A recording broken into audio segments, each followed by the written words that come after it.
आज है 2 नवंबर और हम शुरू करते हैं आज के करंट अफेयर।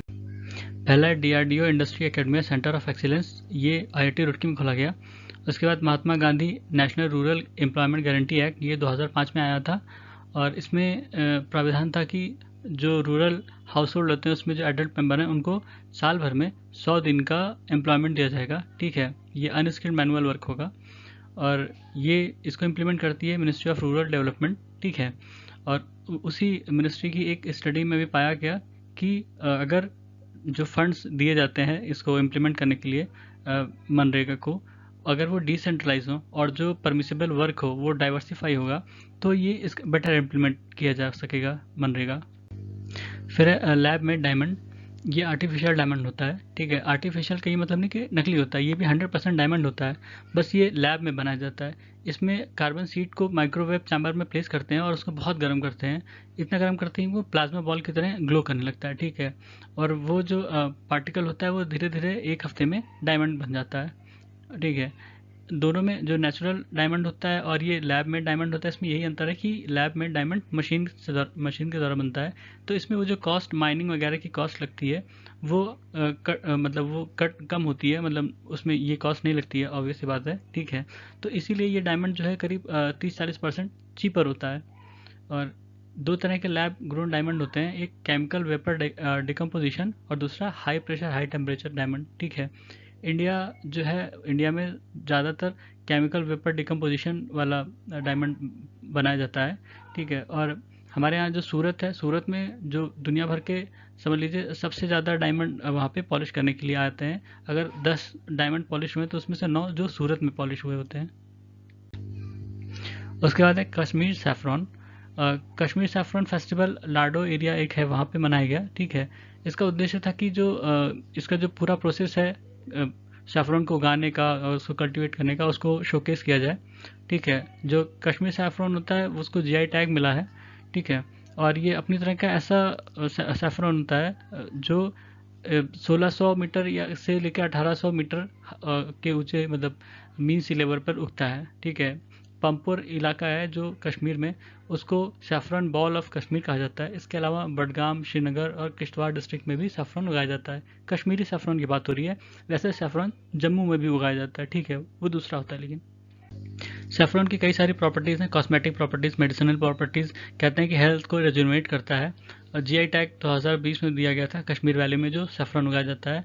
और नेशनल मिशन ऑन सैफरन का जो उद्देश्य है उसमें इस सैफरन फार्मिंग को बढ़ाने के लिए। ठीक है, उसके बाद एम्प्लॉयज़ प्रोविडेंट फंड ऑर्गेनाइजेशन, ये 1952 बना था और ये ministry of labour and employment के अंडर में आता है। ठीक है, और ये नोडल एजेंसी है जो बायलैटरल सोसाइटी सिक्योरिटी एग्रीमेंट्स हैं अदर देशों से, उसको इम्प्लीमेंट करने के लिए। 2014 में यूनिवर्सल अकाउंट नंबर लॉन्च किया गया था, ताकि जो ईपीएफओ के जो मेंबर्स हैं या कह सकते हैं कस्टमर्स हैं, उनको एक ऐसा नंबर दिया जा सके जिससे वो इसको पोर्टेबल, मतलब उनकी पोर्टेबिलिटी प्रदान करने के लिए ये नंबर दिया गया। फिर ग्लाइफोसेट, अभी गवर्नमेंट ऑफ इंडिया ने इसके जो यूज़ था उसको रिस्ट्रिक्ट किया है। ठीक है, क्योंकि ये जो ह्यूमन और एनिमल्स हैं उनके लिए हजार्डस है। एक्चुअली ये है एक हर्बिसाइड, पर ये नुकसान उनको भी, इंसानों और जानवरों को भी करता है। ठीक है, ये हर तरह के जो घास वास होते हैं उनको ख़त्म कर सकता है, जो क्योंकि वो जो एंजाइम्स होते हैं, एसेंशियल एंजाइम्स होते हैं उनकी ग्रोथ के लिए, उसको ब्लॉक करता है ये। ठीक है, नॉर्मली इसका यूज़ टी क्रॉप के लिए बताया गया था। ठीक है, जो टी प्लांटेशन होते हैं, लेकिन इसको जो पैडी क्रॉप्स हैं उसमें भी इस्तेमाल किया जाता है और बहुत इंडिस्क्रिमिनेटली यूज़ किया जाता है। इसलिए इसकी लीचिंग जब अर्थ में होती है तो जो अर्थ वार्म्स हैं उनको भी नुकसान पहुंचाता है ये। ठीक है, तो उससे जो उनकी बोरोइंग होती है, मतलब अर्थ की जो बोरोइंग करते हैं ये अर्थ वार्म, वो घट जाती है क्योंकि ये अर्थ वार्म्स को नुकसान पहुँचाता है। ठीक है, और इससे जो ज़मीन है उसको भी नुकसान पहुँचती है, और जो हनी भी होती हैं, मतलब मधुमक्खियाँ, उनको भी नुकसान पहुँचाता है। ठीक है, फिर है सेडिशन। सेडिशन मतलब राजद्रोह। ठीक है, जो आईपीसी का सेक्शन 124A है उसमें सेडिशन का जिक्र है, उसके लिए मतलब राजद्रोह के लिए उसमें सजा है। ठीक है, कॉन्स्टिट्यूशन में सेडिशन का कहीं कोई मेंशन नहीं है ऐसा। ठीक है, आईपीसी में मेंशन है। आईपीसी में उसकी डेफिनेशन भी दी गई है कि जैसे कोई अगर अपने शब्दों से लिख के या साइन के द्वारा अगर कंटेम्प्ट या हेट्रेड या डिसअफेक्शन मतलब गवर्नमेंट के खिलाफ फैलाता है तो उसको लाइफ इम्प्रिजनमेंट हो सकता है, ठीक है। पर यहाँ डिसअफेक्शन का मतलब होना चाहिए कि डिसलॉयल्टी या फीलिंग ऑफ इनमिटी, मतलब उनके खिलाफ घृणा या डिसलॉयल्टी, ठीक है।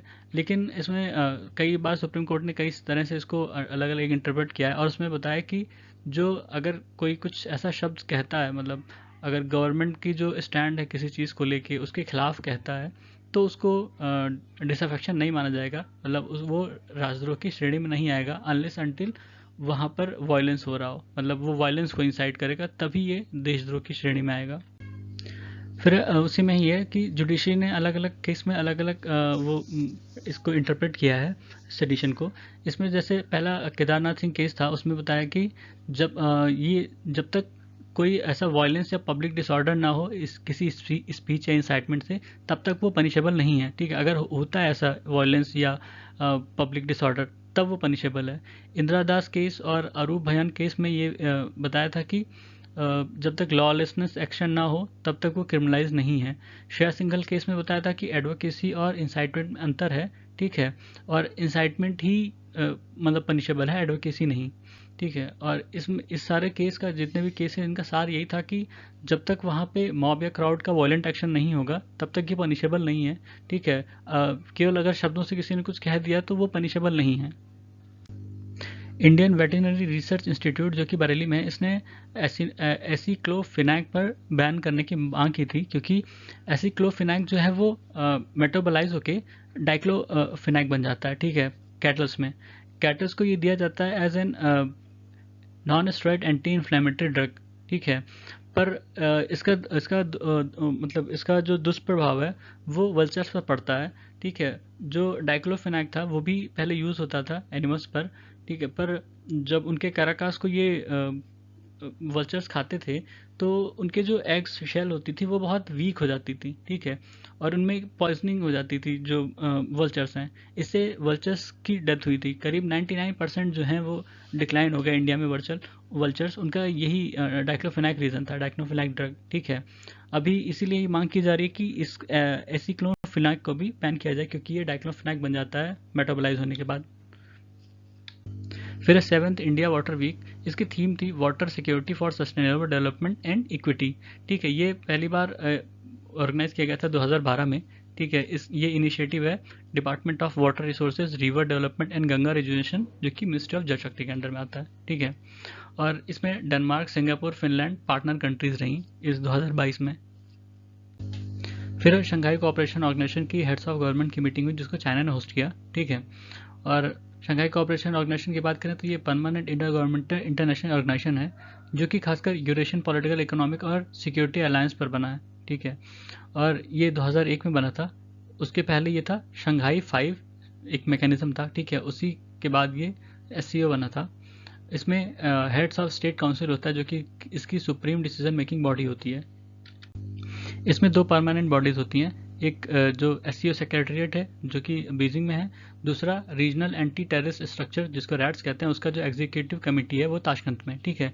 इसमें अभी 9 मेंबर्स हैं। इस साल ईरान जो है इसका 9वां मेंबर बना है, ठीक है। उसके पहले India, Kazakhstan, China, Kyrgyzstan, Pakistan, Russia, Tajikistan, Uzbekistan, ठीक है, ये सब कंट्रीज थी। इंडिया और पाकिस्तान ने 2017 में इसको ज्वाइन किया था एज अ फुल मेंबर, उसके पहले वो भी ऑब्जर्वर थे। अभी इसमें 3 ऑब्जर्वर हैं, अफगानिस्तान, बेलारूस और मंगोलिया, ठीक है। तो ये छोटा सा एक डायग्राम है, उसी से रिलेटेड है, ठीक है। तो ये था आज के हमारे करंट अफेयर। सुनने के लिए धन्यवाद।